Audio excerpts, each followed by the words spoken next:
베델교회는 아론의 축복에 임재가 넘쳐나는 공동체입니다. 교회뿐 아니라 가정에서 이 시간 실시간 예배를 드리는 모든 분들에게 주의 얼굴빛 가운데 복주심과 지켜주심, 은혜 베푸심과 평강 주심이 함께 하시길 기도합니다. 전 세계가 코로나19 사태로 어려움을 겪고 있는 가운데 특별히 한국교회를 위해 기도해야 할 때입니다. 지역교회로서 사회적 협력과 예방에 힘쓰면서도 이 모든 것 위에 믿음의 방패를 함께 들어올리는 균형 잡힌 베델 공동체가 되어야 하겠습니다. 때와 상황을 잘 분별하여 교회와 가정들의 성숙한 연합을 통하여 예배의 승리자들이 되어야 하겠습니다. 오히려 더욱 견고한 가족됨을 이루는 은혜의 시간이 될 것을 믿습니다. 지존자의 은밀한 곳에 거하는 베델교회와 속한 모든 가정은 전능하신 자의 그늘 아래 거하리로다.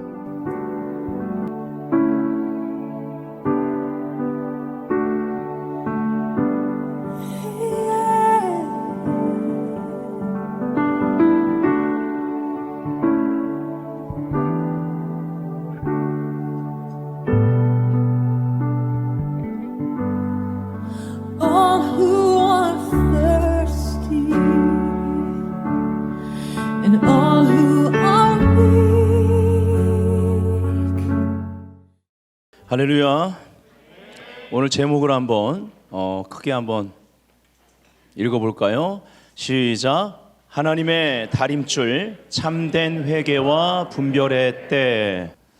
이러한 시기에 정말 한국교회 가운데 이 시대에 중요한 단어가 있다면 회개라는 단어와 분별이라는 단어인 줄 믿습니다. 2월 초부터 시편 91편 말씀을 선포했습니다. 시편 91편에 나오는 4가지 은혜를 봤죠. 코로나19, 19를 거꾸로 하면 뒤집으면 91입니다. 이 시간에 베텔 오브 코리아 베델교회 이 시간에 시편 91편의 은혜가 임해 있음을 주의 이름으로 선포합니다. 한국교회를 붙들고 계시는 하나님의 그 날개로 말미암아 시편 91편의 은혜가 한국교회를 덮고 있음을 주의 이름으로 선포합니다. 아멘. 전 세계 각지에 흩어져 있는 특별히 한국 교포들 가운데 지존자의 그러한 날개가 그들을 덮고 있음을 주의 이름으로 선포합니다. 4가지 은혜, 친밀함의 은혜를 선포했죠. 이 친밀함의 시간부터 하나님께서 보호하시고 또 승리케 하시는 그 은혜의 과정, 은혜의 견인을 통과함으로 결국 하나님이 가라사대에 응답의 은혜가 있기까지 능하신 손 아래 겸손히 거하는, 겸손한 자들은 이러한 시기에 배움의 그러한 과정을 충성되이 통과해야 될 줄 믿습니다. 주님은 분명히 이 과정의 보호와 승리 약속을 우리에게 주신 거예요. 그래서 이 시편 91편 말씀을 풀면서 지난주에는 영광의 풍성함과 하늘의 면역력에 대해서 봤습니다. 우리 속사람이 이 하늘의 능력으로, 말씀의 능력으로, 성령의 능력으로 충만해져야만 되는 때입니다. 그래야 세월을 아낄 수 있습니다. 즉 하나님이 우리에게 주신 시간을 정복할 수 있는 거예요. 하나님의 시간 안에 살아낼 수 있다라는 것입니다. 어제 밤에 바로 이곳 성전에 와서 홀로 기도하는 시간을 가졌는데 오자마자 주기도문을 선포하게 하시고 주기도문을 가지고 기도를 했습니다. 그리고 주기도문 찬양을 크게 성전에서 부르다가 울면서 혼자 회개하는 시간을 가졌어요.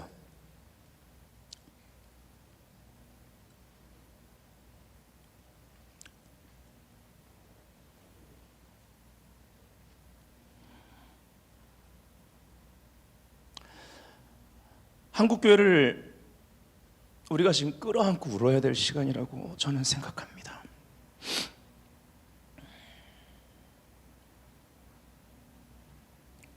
이곳에 예배드리는 분들도 또 너무나 이곳에 와서 예배를 드리고 싶지만 가정에서 실시간으로 예배에 함께하는 모든 분들, 이 시간 우리가 이 때를 정말 분별하고 하나님이 원하시는 회개의 시간을 함께 가져야 될 줄 믿습니다. 그래서 다음 주부터는요, 제가 어제 기도하면서 몇 주에 걸쳐서 주기도문을 한 문장 한 문장 풀어나가야 될 것 같습니다. 2월 초부터 시작된 시편 91편의 말씀들로부터 시작해서 이제 이것이 같은 흐름 안에서 오늘 하나님의 다림줄을 보고 그 다음에 이어서 주기도문을 하나씩 풀게 될 것입니다. 그래서 우리가 몇 달 동안 우리 교회 레마의 말씀으로 에베소 3장 20절을 우리가 보고 있습니다. 오늘도 이 말씀으로 시작하기를 원해요. 한번 다 같이 크게 선포해 볼까요? 시작. 우리 가운데서 역사하시는 능력대로 우리가 구하거나 생각하는 모든 것에 더 넘치도록 능히 하실 이에게. 아멘. 우리 가운데 이미 성령께서 운행하고 계심을 믿으시면 아멘. 어둠과 혼돈과 공허함 가운데 성령님은 여전히 그 다음 새 일을 위해서 운행하고 계시는 거예요. 그럼 우리가 해야 될 것이 있어요. 그래서 오늘 제목에 나오는 이 때를 분별할 줄 알아야 되고, 이 분별력으로 말미암아 누군가는 먼저, 어떤 교회가 먼저, 그래서 회개의 불이 붙어서 한국 교회가 참된 회개를 할 수 있도록 하나님의 상륙장을 만들어야 된다는 것입니다. 번제단의 불은 하나님이 붙이는 불이었고 그것은 거룩의 불, 회개의 불이었습니다. 회개, 우리가 힘쓰고 애쓰지만 회개의 불은 하나님이 붙이는 거예요. 그래서 하나님의 그 은혜를 구하면서 절규하면서 우리가 기도해야 할 시간이라는 것입니다.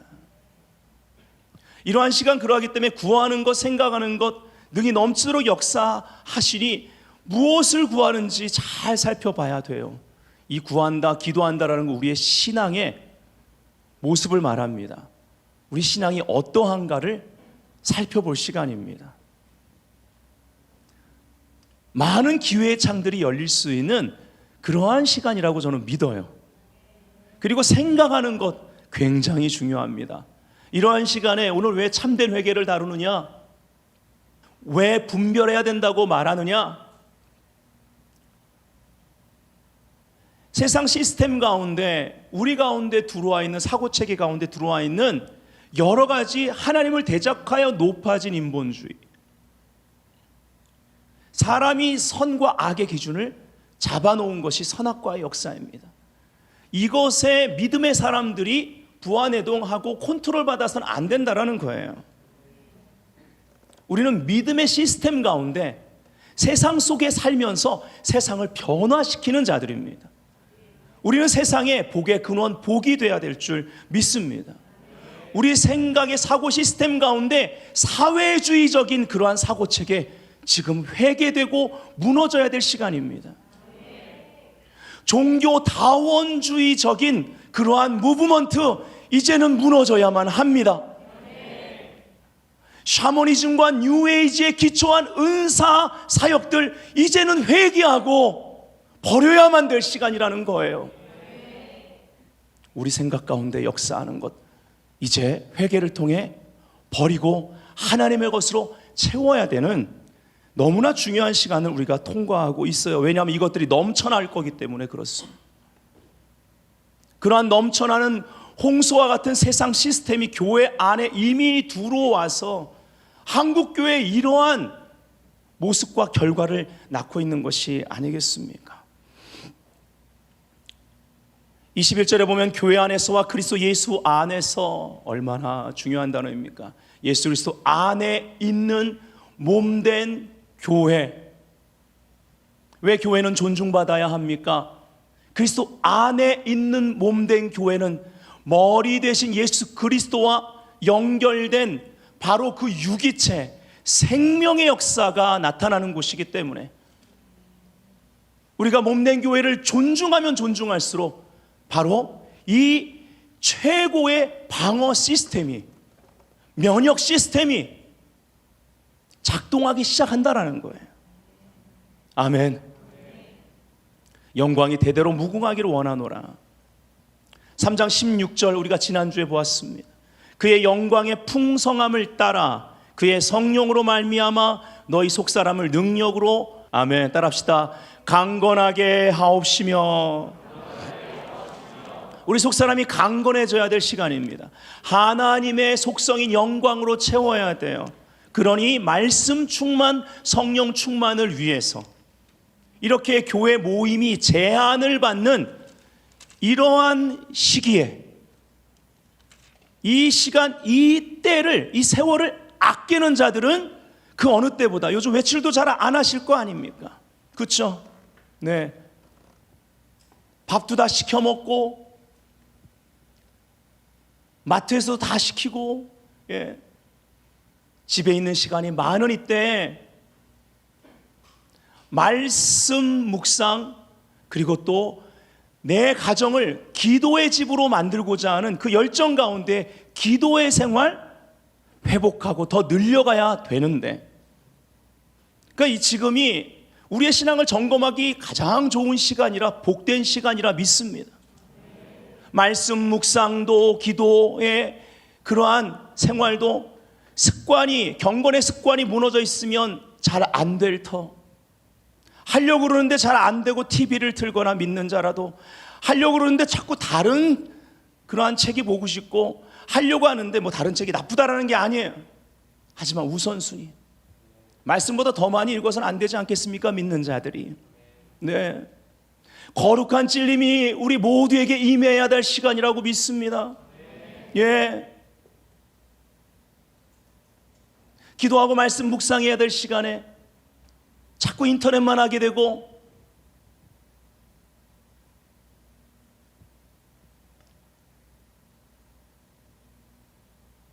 가정 예배 드리려고 해보니 가족 가운데 예배 드리는데 분위기가 안 나오는 거예요. 이러한 시간에 내가 매주마다 가정 예배를 거르지 말고 드려야 되겠구나, 기도하는 시간을 가져야 되겠구나, 이러한 도전들이 이러한 시간에 우리에게 있어야 될 줄 믿는 것입니다. 그래서 속사람이 능력으로 강건하게 되면 그 뒤에 17절에 믿음으로 말미암아 믿음의 시스템이 강화된다라는 거예요. 그리스도께서 너희 마음에 계시게 하옵시고, 예. 그래서 이 뒤에 이제 너희들 구하는 거, 생각하는 거에 능이 넘치도록 역사한, 그러니까 구하는 거, 생각하는 것이 이러한 역사를 따라 변화되게 되어 있는 거예요. 1, 2주 전만 해도 오히려 실시간으로 예배를 드리는 교회가 눈총을 받더니 이번 주는요, 현장에서 예배 드리는 사람들이 눈총을 받는, 그래서 교회들마다 네가 옳다, 내가 옳다. 왜 교회가 세상 시스템의 컨트롤을 받아야 됩니까? 절대 판단하지 마세요. 물론 사회적 협력에 최선을 다해야 됩니다. 이게 빨리 지나가야 돼요. 지혜로워야만 합니다. 하지만 온라인으로만 예배를 드리는 교회든, 아니면 그렇지 않고 나름대로 자율적으로 예배를 드리게 하고 최선을 다해 방역하고 조절하면서 예배를 드리는 교회든, 서로가 서로를 판단해서는 안 될 시간이라고 믿습니다.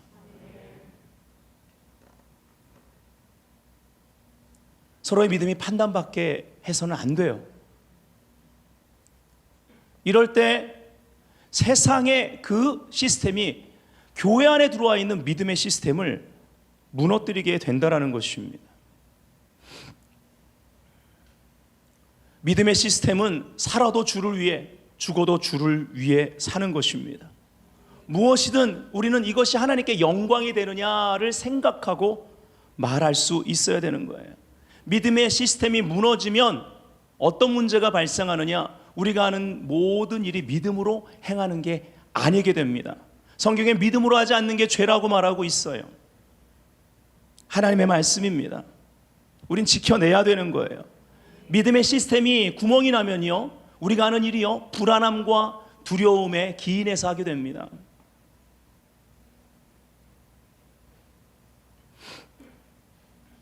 저는요, 이 몇 주간 동안, 특히 이번 한 주간 동안요, 정말 많은 생각을 했습니다.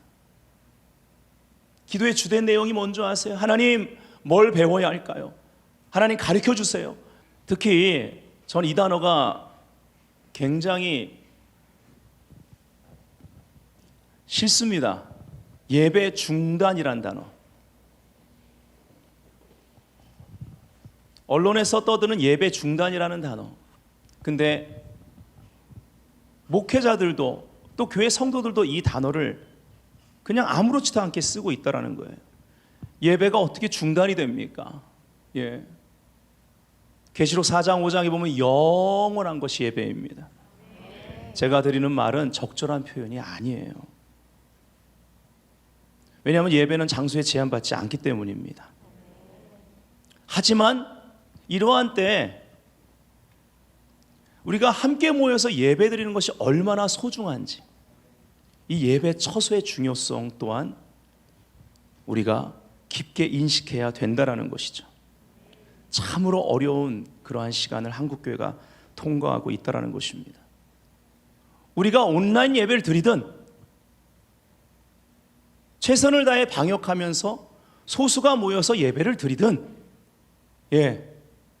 제가 왜 믿음이 판단돼서는 안 된다고 말했냐면 세상의 컨트롤이 들어온다는 거예요.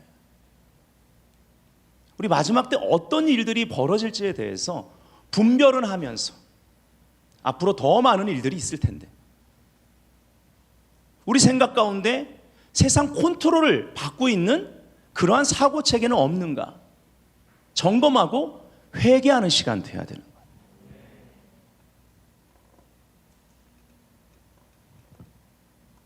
저는 분명히 세상과 반대되게 행동하라는 말이 아닙니다.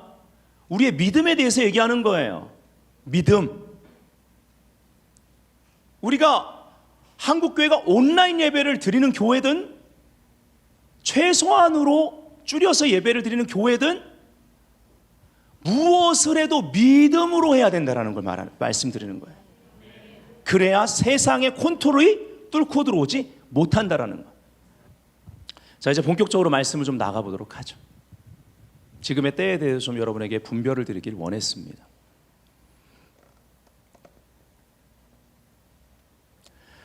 아모스 7장 7절 8절 다 같이 한번 읽어보기를 원합니다. 시작. 또 내게 보이신 것이 이러하니라. 다림줄을 가지고 쌓은 담 곁에 주께서 손에 다림줄을 잡고 서셨더니 여호와께서 내게 이르시되 아모스야, 내가 무엇을 보느냐? 내가 대답하되 다림줄이니이다. 주께서 이르시되 내가 다림줄을 내 백성 이스라엘 가운데 두고 다시는 용서하지 아니하리니. 아멘. 여러분, 이 구절을 가만히 살펴보십시오. 하나님의 다림줄, 이것이 의미하는 것이 무엇입니까?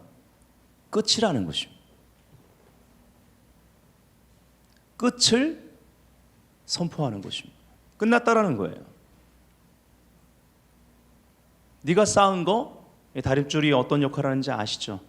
잘못 쌓았으니까, 잘못 집을 지었으니까 이제 내가 어쩔 수 없이 무너뜨릴 때가 됐다라는 거예요. 이제 끝이야 라는 선언에 해당됩니다. 그러나 여기서 그리스도의 십자가의 신비가 드러나게 되는 거예요. 예수님이 자기 자신에 대해서 친히 말씀하셨듯이 무너지고 다시 세우는 것을 말합니다. 이러한 때에 이것을 믿는 자들이 그리고 한국교회가 받아들일 수 있도록 우리는 기도해야 돼요. 이제는 철저하게 주어 자리를 내어드려야 될 시간입니다. 하나님이 지혜로운 건축자가 되세요. 갈라디아서 2장 20절 여러분 잘 아시죠? 내가 그리스도와 함께 십자가에 못 박혀 죽었나니 그런즉 이제 내가 사는 것이 아니요 내 안에 그리스도께서 사시는 것이라. 아멘. 말씀의 다림줄 앞에 한국교회가 서 있는 시간이라고 믿습니다. 말씀의 다림줄 앞에 저와 여러분 모두가 서 있는 시간입니다. 그 하나님은요 여호와 언약의 하나님이라는 것을 잊어서는 안 돼요. 언약의 하나님은요 잘못 쌓은 것, 잘못 세워진 것을요 반드시 때가 되면 무너뜨리는 분이십니다. 그분의 속성이 언약의 하나님이기 때문에, 우리와 하나 된 분이시기 때문에, 그분의 것을 우리에게 전부 주기 원하시기 때문에 그 속성과 반대되는 것, 그 재료로 쌓아진 것들을 때가 되면 무너뜨려야 하는 분이세요. 하지만 다시 세우기 위함이라는 것을 우리는 분명히 알고 소망할 수 있어야만 합니다. 그렇기 때문에 성경적인 회개가 무엇이냐? 언약에 기초한 소망으로 말미암습니다. 따라합시다. 언약에 기초한 소망. 여러분, 우리 모두에겐 선지자적인 기능을 주셨습니다. 그리고 또 뭐 인터넷이라든지 여러 군데서 선지자적인 그러한 사람들이요 회개를 외칩니다. 네, 그분들을 축복합니다. 그리고 정말 그러한 메시지를 들을 때 우리의 마음이 정말 회개케 하는 그러한 메시지들이 있습니다. 하지만 이러한 때에 우리가 좀 분별하고 주의해야 될 것이 있습니다. 그래서 제가 회개에 대해서 좀 두 가지를 찝어서 말씀드리려는 거예요. 선지자적인 사람들은 회개를 통해서 주의 백성들이 하나님을 다시 갈망할 수 있도록, 그래서 하나님을 만나도록 돕는 기능을 하는 자들입니다. 그런데 많은 케이스 스스로 자기가 심판자의 위치에 올라가서 그런 회개를 촉구하는 글들과 영상들을 많이 보게 됩니다. 마음이 아픈 일입니다. 여러분, 오늘 본문의 아모스는요 1장에 보면은 양치던 목자였습니다. 재밌는 건 그래서 아모스 9장 마지막 결론 부분에 목자에서 왕이 되었던 예배자, 또 왕이었던 다윗의 장막 회복에 대해서 예언을 하면서 마무리를 하죠. 그는요 아모스 전체에요 계속 심판을 선포합니다. 재앙을 얘기하고 있어요. 하지만 그의 마음은 목자의 마음이라는 것을 우리가 알아야만 합니다. 그래서 하나님이 아모스를 선택하셔서 그 심판을 선포하게 하신 거예요. 양은 목자의 음성을 듣습니다. 이 음성을 들으면 요한복음 10장 10절 양은 생명으로 얻되 더 풍성히 얻게 된다고 말하고 있어요. 지금 이 시대에 목자의 음성, 예수 그리스도의 음성을 들어야만 할 때입니다. 그리고 이 목자 대신, 선한 목자 대신 한 분 예수 그리스도의 음성을 대언하는 그러한 메시지와 목양이 이루어져야 되는 시간이에요. 왜요? 양들이 뿔뿔이 흩어지고 있다라는 것입니다. 왜 흩어질까요? 또 너무나 다양한, 좋게 말해서 다양한 거죠. 세상 시스템에 끌려가는 사고체계를 가지고 있습니다. 왜 그럴까요? 잘못된 꼴을 그동안 먹었기 때문입니다. 아모스서 8장 11절에 보니까 주 여호와의 말씀이니라 보라 날이 이를지라 내가 기근을 땅에 보내리니 양식이 없어 주림이 아니며 물이 없어 가람이 아니요 여호와의 말씀을 듣지 못한 기갈이라. 여기 보니까 기근을 땅에 보내는데 어떤 기근이냐? 말씀의 기근입니다. 많은 양무리들이요 말씀의 기근 가운데 굶주려 있다라는 것입니다. 이 때를 노리는 것이 바로 이단들입니다. 이단들이 목자로 가장하고 이리처럼 양들을 노리고 있어요. 많은 사꾼 목자들이 나타나고 있습니다. 이번에 신천지가 드러나는 일은 정말 잘된 일입니다. 신천지가 드러나면서 얼마나 많은 목회자들이 신천지의 교리에 빠져 있고, 그리고 그들이 전문적으로 훈련시켜서 신학교에 투입한 얼마나 많은 신천지의 그러한 교회를 완전히 그 신천지 소굴로 만들려는 그러한 추수꾼들이, 그들은 추수꾼 참 좋은 말인데, 그렇죠? 교회를 넘어뜨리는 자들을 추수꾼이라고 부르죠. 신학교에 신학생으로 가 있다라는 것입니다. 그리고 우리가 알아야 될 건 신천지에 얼마나 많은 우리 다음 세대 청년들이 그곳에 가 있고 미혹되어 있는지 알아야만 합니다. 이만희가 참 목자라고 미혹되어서 그리로 따라가고 있는 거예요. 이틀 전에 제가 중앙일보 기사를 보고 다음 세대가 신천지에 많이 가 있는 건 알았지만 큰 충격을 받았습니다. 거기에 보면 신천지의 60%가 20대래요. 여러분, 한국교회는 청년들이, 특별히 20대가 중고등부에서 대학부로 가면서 교회를 안 나오고 교회를 떠나고 있는 이러한 시간에 신천지, 그 많은 신도를 보유하고 있는 신천지의 60%가 20대라니, 정말 우리가 가슴을 치면서 회개해야 될 일이 아니겠습니까? 방금 읽은 말씀의 기근을 예언한 그 다음 절 12절 13절을 제가 읽어드려요.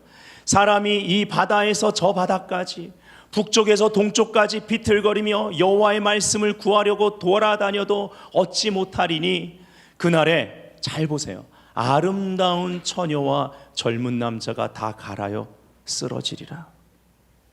여러분, 이 본문을 통해 무엇을 보시나요? 뭐가 보입니까? 말씀의 그 기근 가운데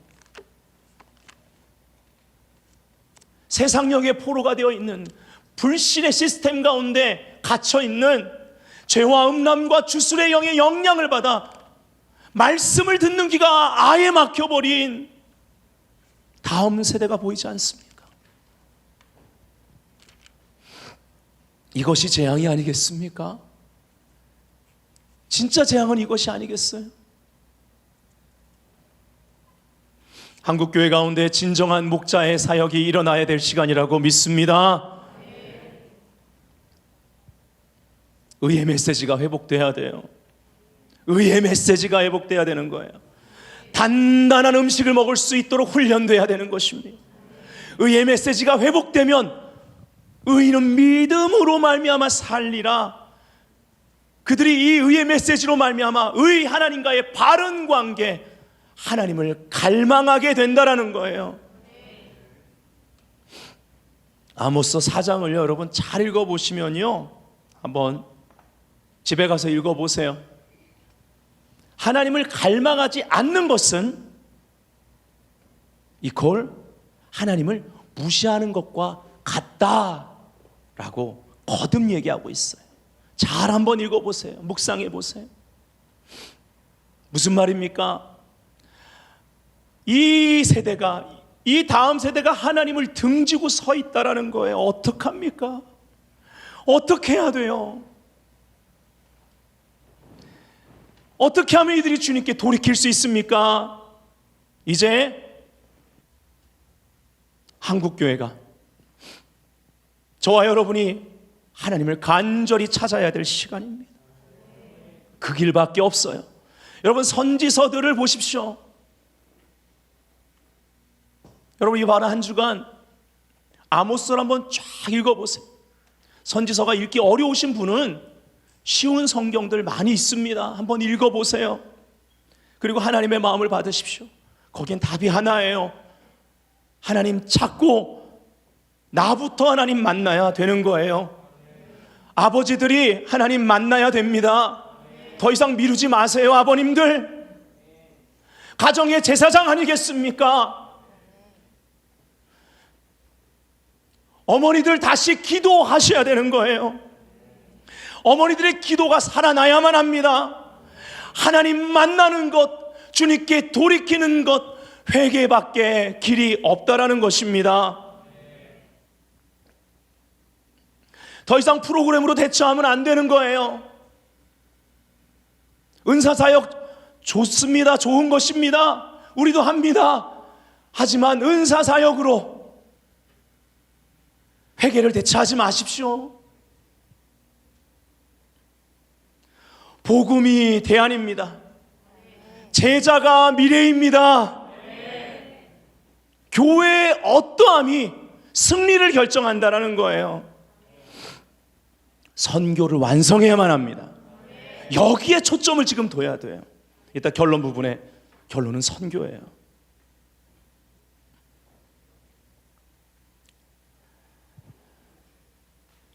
하나님의 다림줄이 놓여 있다라는 것은 회개 외에는 답이 없다라는 것을 말해줍니다. 아까 성경적 회개는 언약에 기초한 소망으로 말미암는다고 말했어요. 하나님의 의가 아니라 자기 의로 자기가 심판자의 위치에서 말씀을 인용함으로 말미암아 자기가 먼저 변화되지 못한 상태에서 자기 안에 먼저 제대로 된 회개가 이루어지지 않은 상태에서 쓴뿌리와 상처에 기초한 그러한 선지자적인 말들 이제는 조금 자제해야 될 때가 됐다라는 거예요. 함부로 소망이 없다는 말, 소망을 짓밟는 말 하지 마십시오.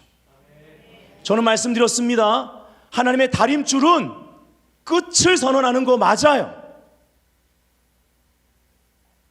이제 하나님이 무너뜨리겠다 할 때에 우리는 받아들일 준비를 해야 됩니다. 이 과정이 회개의 과정이라고 저는 믿어요. 아모스 4장 12절 우리가 다 같이 읽어볼까요? 시작. 이스라엘아 네 하나님 만나기를 준비하라. 아멘. 여러분, 회개에는 대가가 따른다라는 것입니다. 여기서 만나기를 준비하라, 이 준비하라, 이 과정 안에 회개가 들어갑니다. 절대적입니다. 무너질 것들을 무너지도록 허락해야 됩니다. 빨리 허락할수록 좋아요. 높이 쌓은 것이 무너지면 인생에 큰 타격을 받습니다. 늦지 않았습니다. 옆사람에게 말하세요. 늦지 않았습니다. 회개합시다. 우리가 이것을 허락하면 쉽지 않은 거 압니다. 여러분, 미니스트리가 잘못 세워졌으면 하나님의 다림줄 앞에서 무너지도록 허락해야 되는 거예요. 교회의 목양들이 잘못됐으면 허락해야 되는 거예요. 그동안 자녀 교육 잘못됐으면 지금 허락하고 하나님의 은혜를 구하십시오. 하나님의 은혜가요 넉넉히 이기게 하시고 보호하시고요, 여러분 생각하는 것보다 능히 넘치도록 역사하셔서 다시 아주 견고하게 또 완벽하게 세워주시는 것을 우리가 믿어야 합니다. 이것이 십자가 복음이고 부활의 신앙이라는 것이죠. 아멘. 여러분이 한번 이걸 받아들이면, 허락하면요, 이 은혜의 엄청난 능력과 결인 가운데 완전히 다른 삶이 펼쳐집니다. 하나님의 샬롬이 생각과 마음을 주장합니다. 두려움이 사라집니다. 불안해하지 않게 돼요. 잠깐 염려할 수 있으나 즉각 극복하게 된다는 것입니다. 믿음으로. 할렐루야. 우리는 다시 세우실 하나님의 뜻과 계획을 겸허하게 받아들이는 그러한 자세로, 하나님 이 시대에, 이 시간대에 당신이 하실 일을 나와 나의 가정 가운데, 한국 교회 가운데, 우리의 교회 가운데, 나의 미니스트리 가운데, 나의 일터 가운데 허락하여 주옵소서라고 거룩하면서도 덴저러스한 기도를 이제는 드려야만 해요. 하나님의 다림줄을 보셔야 합니다. 또 5장에 가면요, 2번이나 반복해서 하나님을 찾으라고 합니다. 아모스 5장 4절 한번 읽읍시다. 시작. 너희는 나를 찾으라. 그리하면 살리라. 또 이어서 5장 6절 시작. 너희는 여호와를 찾으라. 그리하면 살리라. 따라합시다. 그리하면 살리라. 산대요. 살 길입니다. 아멘. 이것이 우리의 하나님, 언약의 하나님이에요. 참된 회개를 통해서 예배가 회복되면, 예배가 살아나면 모든 것이 살아납니다.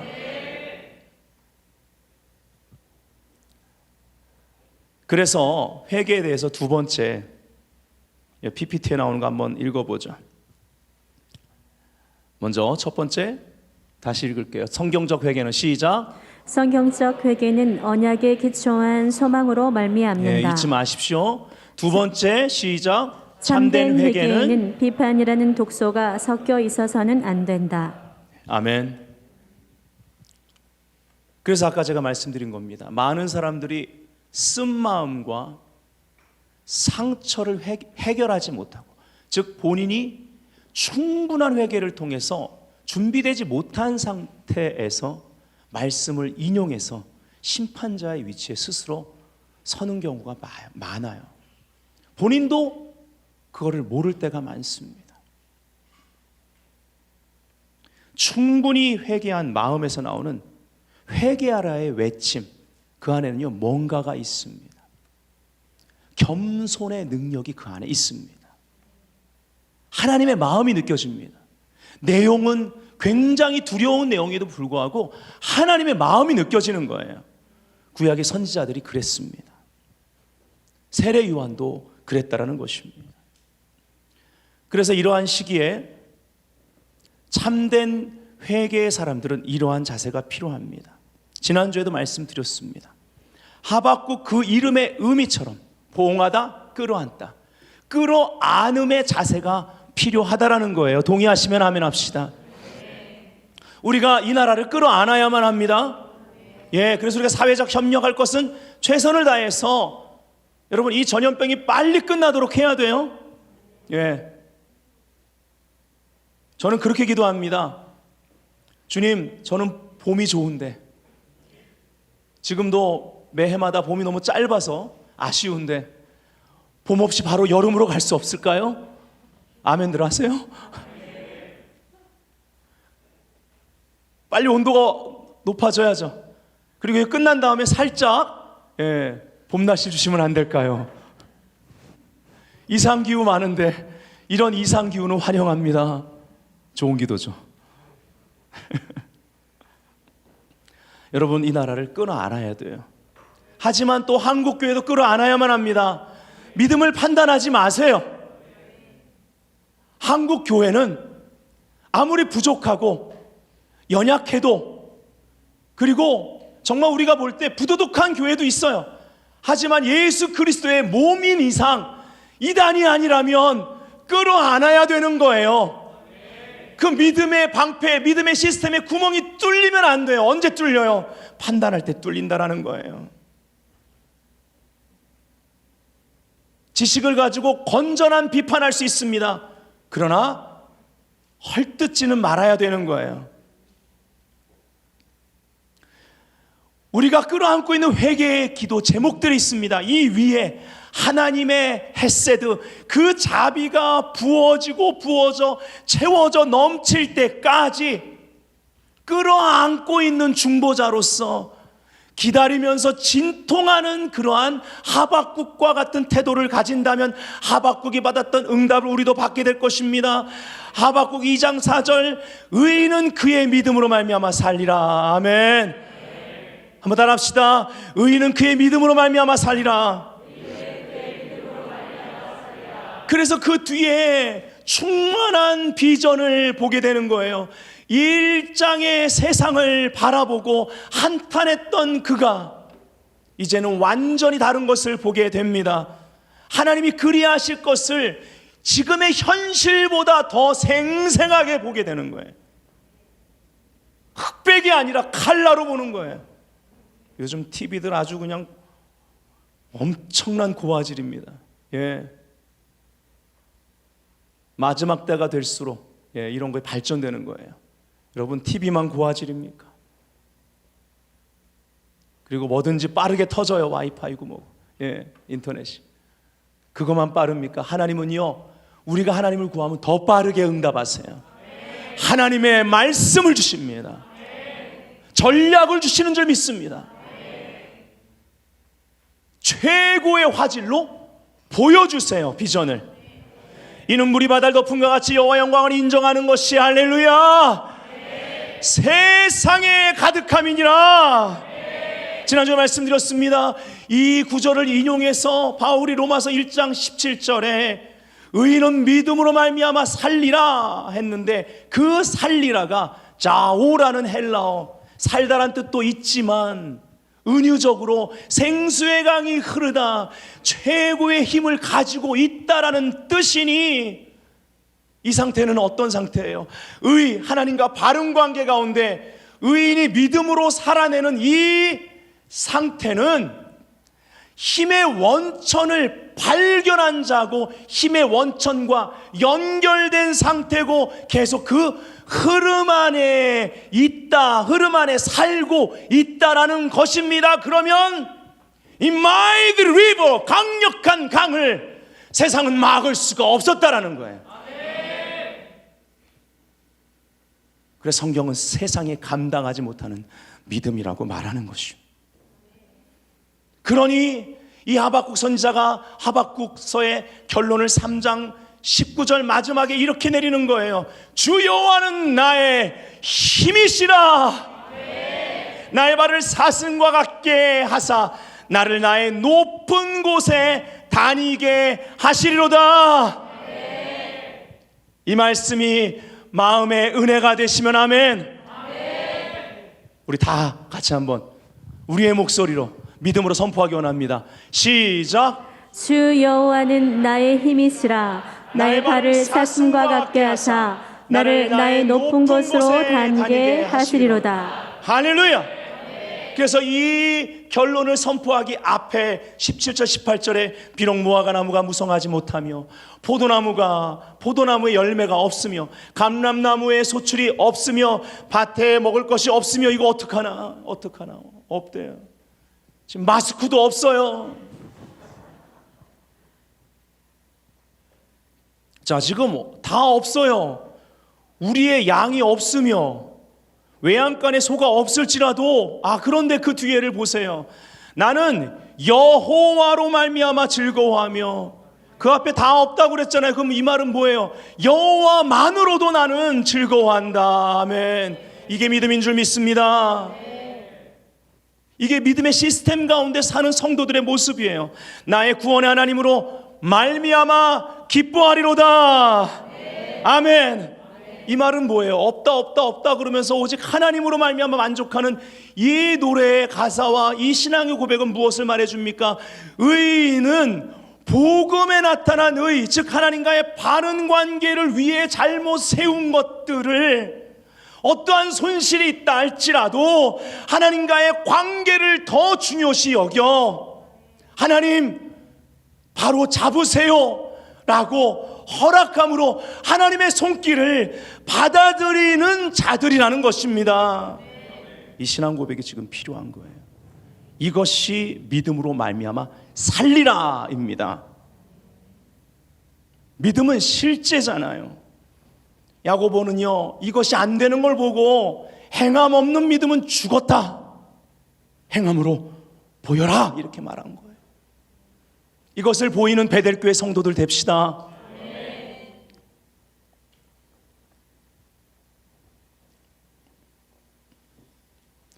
이러한 기쁨이 충만한 본문이 또 있습니다. 이사야 54장 1절에 보면요, 초자연적인 해산을 말해줍니다. 다 같이 한번 읽어봅니다. 시작. 잉태하지 못하며 출산하지 못한 너는 노래할지어다. 상고를 겪지 못한 너는 외쳐 노래할지어다. 이는 홀로 된 여인의 자식이 남편 있는 자의 자식보다 많음이라. 아멘. 여호와께서 말씀하셨느니라. 이사야 54장 2절에 보니까 창조적인 확장을 예언하고 있습니다. 읽겠습니다. 시작. 내 장막터를 넓히며 내 처소의 휘장을 아끼지 말고 널리 펴되 너의 줄을 길게 하며 너의 말뚝을 견고히 할지어다. 아멘. 그리고 이사야 54장 3절 4절로 이어지면서 돌파로 말미암는 회복을 선포하고 있어요. 이는 네가 좌우로 퍼지며의 퍼지며가 우리가 잘 알고 있는 돌파에 해당하는 터트리다, 무너뜨리다, 부수다란 뜻인 파라츠라는 단어를 쓰고 있습니다. 이 돌파로 말미암아 일어나는 하나님이 행하시는 회복을 한번 우리가 봐야 됩니다. 읽겠습니다. 시작. 이는 내가 좌우로 퍼지며 내 자손은 열방을 얻으며 황폐한 성읍들을 사람 살 곳이 되게 할 것임이라. 두려워하지 말라. 내가 수치를 당하지 아니하리라. 놀라지 말라. 내가 부끄러움을 보지 아니하리라. 내가 내 젊었을 때의 수치를 잊겠고 가부 때의 치욕을 다시 기억함이 없으리니. 아멘. 이것이 복음의 능력인 줄 믿습니다. 살아 역사하시는 말씀의 힘입니다. 복음의 하나님의 의가 나타나서 아멘. 믿음으로 믿음에 이르게 하나니 아멘. 기록된 바 의인은 믿음으로 말미암아 살리람과 같으니라를 우리 삶 가운데 행하여 주옵소서. 그렇게 이루어지기를 원합니다. 복음은요, 그래서 십자가에서 이미 끝났다라고 말합니다. 죽었다라는 것입니다. 죄와 세상에 대하여 우린 죽은 것입니다. 그리스도 안에서 하나님에 대하여 살아있는 자가 돼야 되는 거예요. 하나님의 역사에 반응합시다. 하나님의 생각을 품읍시다. 그래야 믿음의 시스템이 계속 작동되기 시작하는 거예요. 죽었고 그 다음은 새롭게 시작됩니다. 자아의 뜻이 패하고 하나님의 뜻이 세워지는 것이 믿음 생활인 줄 믿습니다. 그렇기 때문에 믿음 생활은요, 때와 상황에 대한 분별력이 기본이 돼야만 합니다. 하나님의 선하시고 기뻐하시고 온전한 뜻을 분별하라. 이 분별하라가 입증하다라는 단어도 된다고 그랬죠. 헬라어로. 입증해야 될 시간이라는 거죠. 옆사람 말합시다. 입증해야 될 시간입니다. 그래서 우리가 함부로 생각하고 말하면 안 돼요. 그래서 성경에 이 세대를 본받지 말고 생각의 변화를 받아라 이렇게 말한 것입니다. 왜일까요? 우리는요, 지금 우리의 생각이 변화되어가는 그런 과정 가운데 있다라는 것을 알아 함부로 내 생각을 말해선 안 돼요. 글에 옮겨선 안 돼요. 아멘. 우리 안에 먼저 충분한 회개가 필요하다라는 것입니다. 무엇이든지 십자가에서 죽었음을 선고해야 믿음이 성립돼요. 거기서 믿음이 작동하기 시작합니다. 그것이 하나님의 일이 되는 거예요. 그래서 바울은 너희 몸을 하나님이 기뻐하시는 거룩한 산제사로 드려라 이렇게 말한 것입니다. 진실된 그리고 간절한 회개를 통해서 사명이 회복되어야 되는 시간입니다. 이것이 회복되기 시작할 때 많은 교회들이 기회의 창을 보게 될 것이고 마지막 때 선교의 완성에 모든 총력전을 힘쓰므로 연합하여 행하게 될 거라는 것입니다. 하나님의 섭리를 바라보는 눈이 열리기를 주의 이름으로 축복합니다. 자, 이제 이러한 도전이 있습니다. 지금은요, 어느 때보다 합심하여 더욱 간절히 기도해야 할 때인데 저는 이번 한 주간 참 많은 생각들을 하고 하나님 뭘 배워야 될까요? 우리에게 무엇을 학습시키십니까? 계속 질문하고 질문했습니다. 여러분, 한국교회 가운데 부흥은 기도의 부흥이었습니다. 회개의 부흥이었습니다. 기도와 회개는 뗄 수가 없는 관계예요. 특별히 핵심, 합심 기도하는 핵심 예배와 기도회가 바로 금요 철야고 새벽 기도였습니다.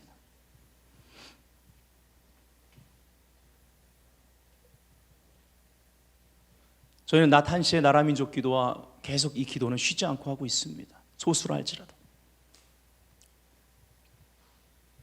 원래 새벽 기도는 우리 없으니까. 예. 근데 한국 교회 가운데 정말 중요한 것이 새벽 기도고 철야, 금요 철야거든요. 근데 이것이 지금 모여지지 못하고 있단 말이에요. 지금 가장 기도가 필요할 시간 아니에요? 나라 민족적으로? 그렇지 않습니까? 그리고 오늘이 어떤 날이에요? 여러분 오늘을 기억하십시오.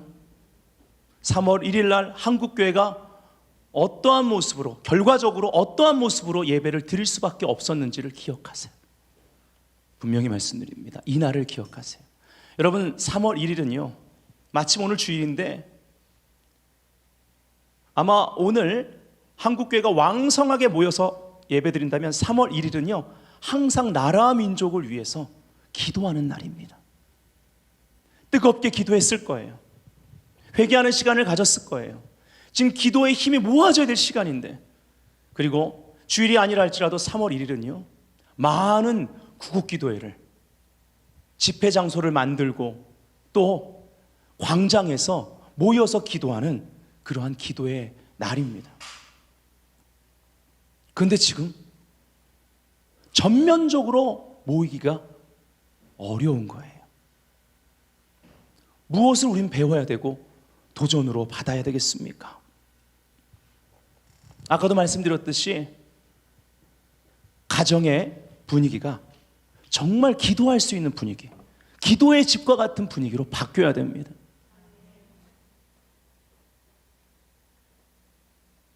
이것이 우리 모두의 도전이 돼야 돼요. 교회에 허락하신 그 기름 부심이 가정에도 그대로 그 자리에서 기도 처소를 만들고 제단을 쌓았기 때문에 그곳에도 있어야 된다는 것입니다. 아멘. 이제는 교회만 의존하는 신앙에서, 교회에서 모여서 기도하지만 가정에 가서도 그 신앙을 그대로 가지고 리더십을 발휘할 수 있는 부모들이 돼야 되는 거예요. 자녀들이 만들어져야만 하는 것입니다. 예, 이것을 우린 도전으로 받아들여야 돼요. 그리고 개인과 가정의 신앙을 점검하는 좋은 시간으로 활용할 수 있어야 됩니다. 역대하 7장 12절부터 16절 우리가 다 같이 좀 읽기를 원합니다. 시작. 밤에 여호와께서 솔로몬에게 나타나사 이르시되 내가 이미 너의 기도를 듣고 이곳을 택하여 내게 제사하는 전을 삼았으니 혹 내가 하늘을 닫고 비를 내리지 아니하거나 혹 맥두기로 토산을 먹게 하거나 혹 연병으로 내 백성 가운데 유행하게 할 때에 내 이름을 일컫는 내 백성이 그 악한 길에서 떠나 스스로 겸비하고 기도하여 내 얼굴을 구하면 내가 하늘에서 듣고 그 죄를 사하고 그 땅을 고칠지라. 이곳에서 하는 기도에 내가 눈을 들고 귀를 기울이리니 이는 내가 이미 이 전을 택하고 거룩하게 하여 내 이름으로 여기 영영이 있게 하였음이라. 내 눈과 내 마음이 항상 여기 있으리라. 아멘.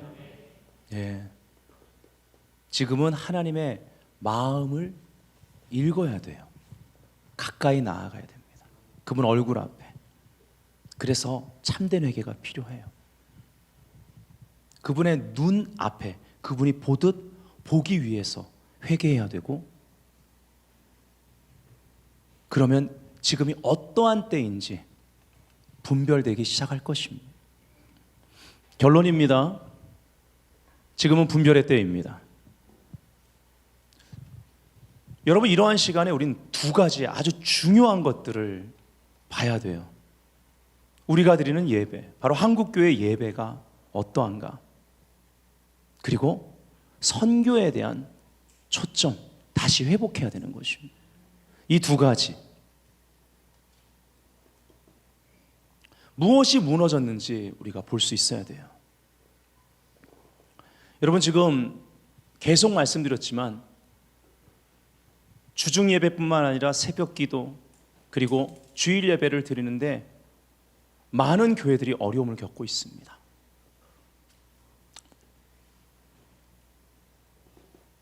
이런 시간을 통해 우리가 회개해야 돼요. 결과적으로 이러한 일들이 벌어지는 것을 보고 한국교회 예배 가운데 기복주의적인 그러한 예배와 신앙생활을 우리가 회개해야 되겠구나.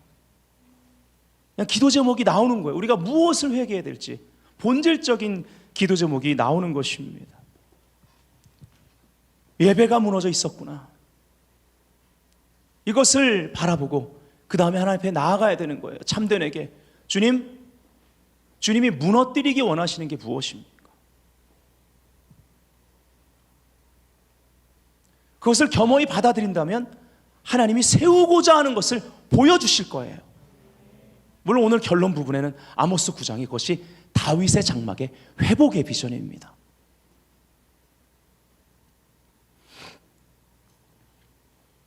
여러분, 선교에 대해서 지금 우리가 또 도전을 받아야만 합니다. 43개국 이상이 한국 사람의 입국을 금내버렸습니다. 지금 전 세계 가운데 한국인을 포함한 아시아 사람들이요, 혐오의 대상이 되고 있고 심지어 혐오 범죄까지 저지르고 있다라는 거예요. 이탈리아에서는 이유 없이 중국인이 폭행을 당했습니다. 피를 흘리고 있는 모습이 기사에 나왔습니다. 이집트에서는요, 아시아인을 보면 코로나라고 부릅니다. 그냥 아시아인이 코로나가 됐어요. 그러한 혐오 발언을 듣고 조롱받고 있다라는 것입니다. 주초에 임금희 선교사님, 이스라엘 선교사님인 임금희 선교사님이 카톡에 그냥 한탄을 하면서 카톡을 썼어요. 이스라엘에서 우리 한국 사람들을 향한 이스라엘 사람들이 마음을 열기 때문에 이 복음이 들어가는 아주 대로가 열려가지고 너무 기뻤고, 이러기까지 얼마나 많은 한국 크리스찬들과 선교사님들이 애를 썼는데, 지금 이 사건을 통해서요, 한국인들을 이제 만나기 어려워하고 한국인들을 향한 시선이 부정적으로 바뀌어버린 거예요. 아모스 9장 11절부터 13절인데요.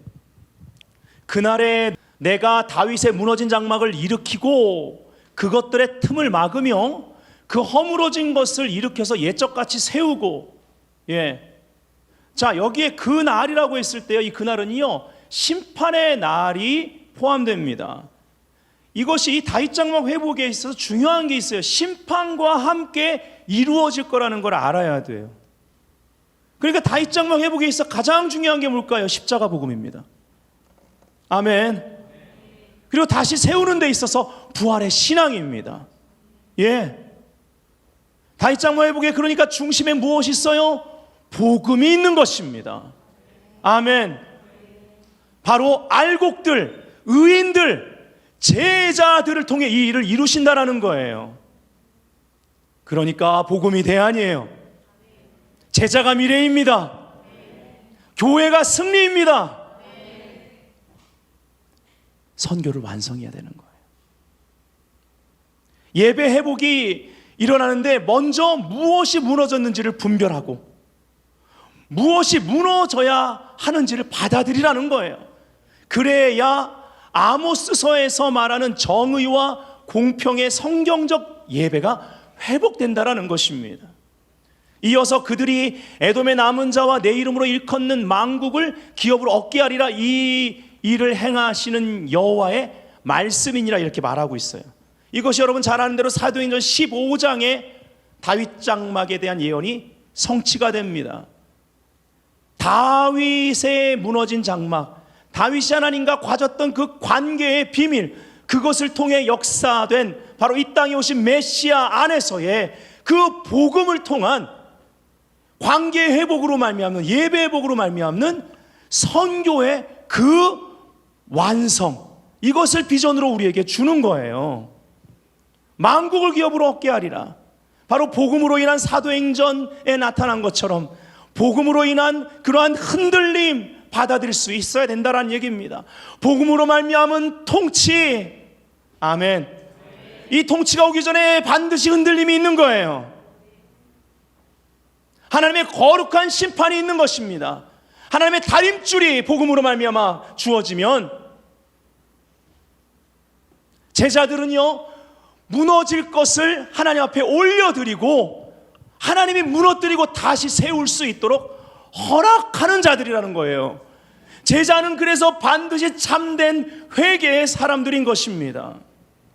그래서 그러한 제자들이 사도행전을 보면 또 기독교의 역사를 보면 그들의 믿음을 입증해낸 것입니다. 아멘. 그 뒤에 추수의 그림이 나옵니다.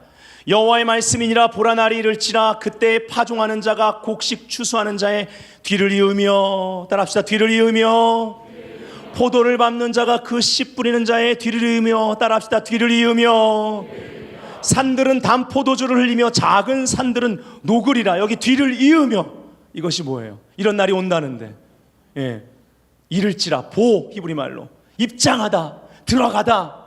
우리가 들어가야 되는 거예요. 이 비전 안에 있어야만 합니다. 예언 성취의 시간 안에 있음을 믿어야 되는 거예요. 의심하지 말아야만 합니다. 그러면 참된 회개를 드려야 되는 거예요. 무엇이 무너졌는지를 봐야 되는 거예요. 예배가 무너졌다라는 거예요. 예배를 다시 세워야 합니다. 하나님만이 세울 수 있기에 먼저 주님, 무너져야 될 것이 나의 삶 가운데 무엇입니까? 한국교회 가운데 무엇입니까?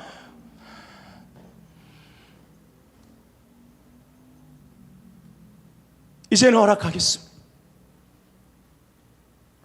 아프겠죠? 두렵겠죠? 하지만 허락하는 순간 비전이 보인다는 거예요. 비전이 보인다는 거예요.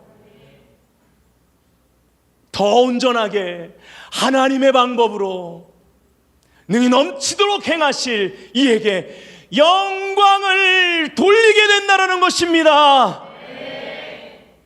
허락하기까지가 자기 부인해야 되니까 어려운 것입니다. 여러분, 제자도 이것은 기초이면서 과정이고 가장 중요한 거예요. 그래서 자기 부인, 그 다음에 제 십자가를 지고 주님 따를 수 있는 것입니다. 이 과정에 지금까지 말한 것들이 다 일어난다라는 거예요. 때를 분별하지 못하니까 주님 못 따라가고 엉뚱한 거 따라가는 것이고, 그러한 세상 말에 부안해동하는 것입니다. 우리의 수준이 그 수준에 머물러서는 안 됩니다. 주여와는 나의 힘이시라.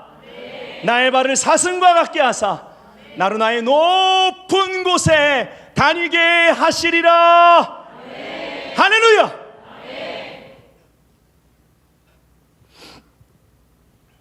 여기에 뒤를 이으며, 제가 왜 따라하겠는 줄 아세요? 이게 나가쉬라는 히브리 말입니다. 가까이 오다, 예, 끌어당기다, 정신없이 추수가 이루어지는 거예요.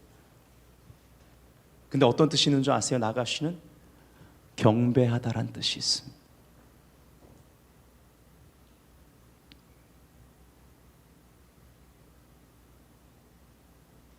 예배와 이 선교에 대한 초점을 바로 잡아야 될 시간입니다.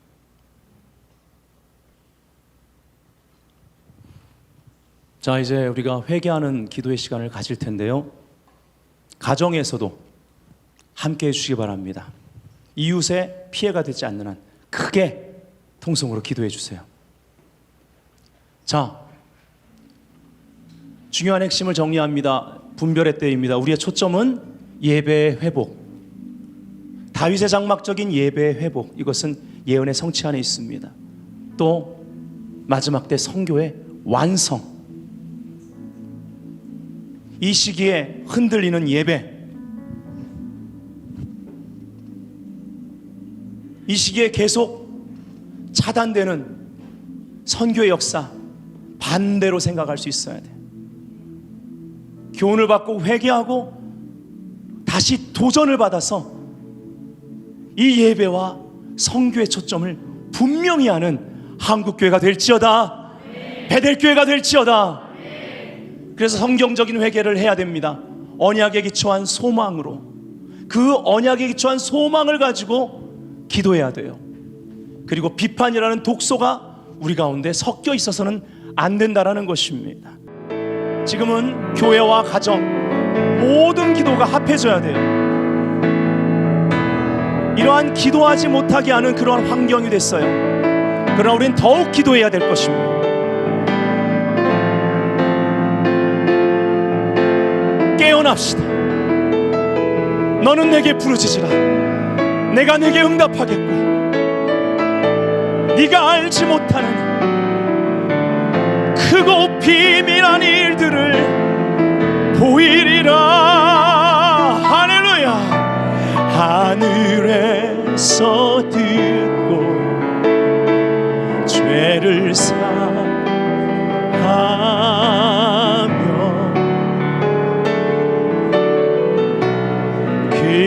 그들의 땅을 고치리라.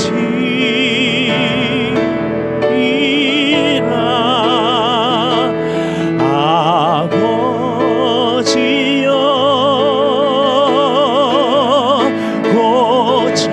고쳐주소서.